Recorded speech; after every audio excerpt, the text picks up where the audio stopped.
Socorrer a un niño de edad inferior a un año por una obstrucción de la vía aérea por un cuerpo extraño. Si el bebé está consciente, primero, colocamos al bebé en decúbito prono. Segundo, sostenemos su cuerpo apoyándolo sobre el antebrazo y la mano. Tercero, sujetamos su cabeza por la mandíbula, abriéndole la boca y lo inclinamos un poco hacia abajo.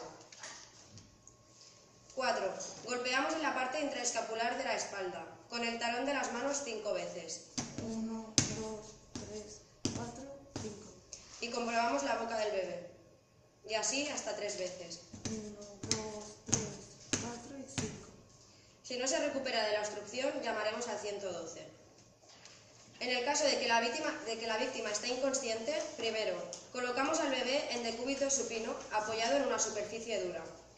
Segundo, con los dedos, índice y corazón presionamos hacia adentro y hacia arriba.